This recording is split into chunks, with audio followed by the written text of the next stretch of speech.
नमस्कार, मी प्राध्यापक अविनाश नरोटे. मित्रांनो, आपलं स्वागत करतोय गुरुनानक सायन्स अकॅडमीच्या या डिजिटल प्लॅटफॉर्मवरती. आजची एक महत्त्वाची न्यूज आपल्या सगळ्यांसाठी घेऊन आलो आहे आणि ही न्यूज नक्कीच तुम्हा सर्वांना एक आनंद देऊन जाणार आहे. आनंद याच करता कारण शिक्षण क्षेत्रामध्ये ज्या वेळेस आपण एज्युकेशन घेत असतो, नवीन नवीन वर्गात जात असतो, त्यावेळेस आपल्याला कायमच उत्सुकता लागलेली असते. आपली उत्सुकता शिगेला असते एकाच दिवसाची, तो म्हणजे निकाल. Yes, results.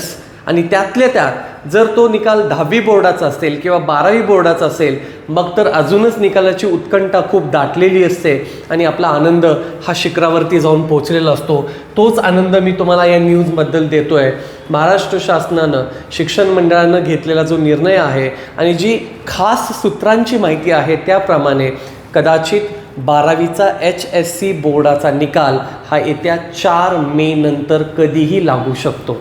सुरुवातीला आधीच ठरवलेलं होतं की 30 एप्रिलला रिझल्ट लावायचा, पण काही तांत्रिक कारणांमुळे तो रिझल्ट 30 एप्रिलला लागू शकला नाही. पण नंतर लगेचच 1 मेला महाराष्ट्र दिन आहे, त्यानंतर शनिवार रविवारची सुट्टी लागून येते. म्हणूनच की काय 4 जून नंतर केव्हाही आपल्या 12वी बोर्डाचा निकाल लागू शकतो अशी विश्वसनीय सूत्रांची माहिती. त्यामुळं राज्य मंडळाकडून 12वी निकालाची जय्यत तयारी सुरू करण्यात आलेली आहे. गडबड होती आहे.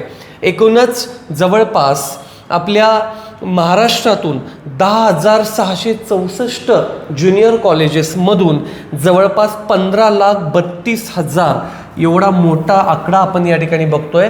15,32,000 पेक्षा अधिक विद्यार्थी हे 12वी बोर्डाच्या परीक्षेला बसले होते. या सगळ्या लोकांची निकालाची उत्कंठा शिगेला त्या ठिकाणी पोचलेली आपल्याला पाहायला मिळते. इथे त्यांनी हेही सांगितलं आहे की सुरुवातीला 30 एप्रिललाच निकाल त्यांना डिक्लेअर करायचा होता, पण काही टेक्निकल अडचणी आल्यामुळं हा निकाल 4 मे नंतर आपल्याला त्या ठिकाणी पाहायला मिळणार आहे.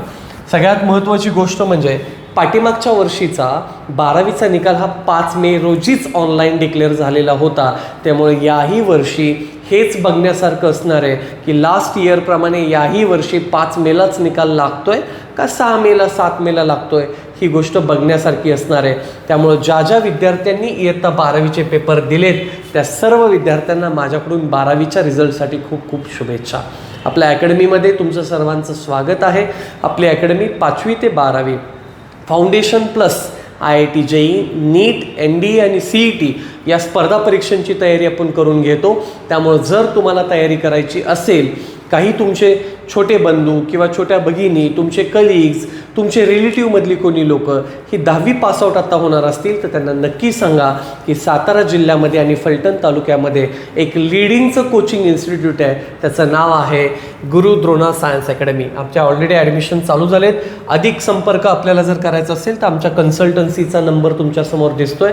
विद्यासेतू कन्सल्टन्सी ही आपलीच फर्म आहे. याच्यामार्फत जर तुम्ही इंजिनिअरिंगमधून पासआउट असाल, फार्मसीमधून पासआउट असाल, तुम्हाला जॉबची हवी असेल तर तुम्ही आमच्या कन्सल्टन्सीला कन्सल्ट करू शकता. आम्ही तुम्हाला जॉब प्लेसमेंट पण देतो. जर तुम्हाला 12वी नंतर MS करायचं असेल, मेडिकलला बाहेर जायचं असेल तरीसुद्धा आम्हाला तुम्ही कन्सल्ट करा.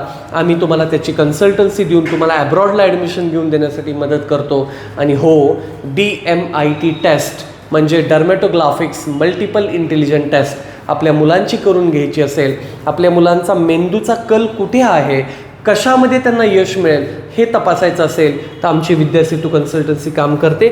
आम्ही स्क्रीनवर दिलेला हा जो नंबर आहे याच्यावरती तुम्ही संपर्क साधू शकता आणि आम्हाला तुम्ही फॉलो करा. आमच्या ऑफिशियल यूट्यूब चॅनलला सबस्क्राईब करा, इंस्टाग्रामला फॉलो करा आणि अशाच नवीन अपडेट आमच्याकडून घेत चला. धन्यवाद. पुन्हा एकदा भेटूयात अशाच एका नवीन व्हिडिओमध्ये.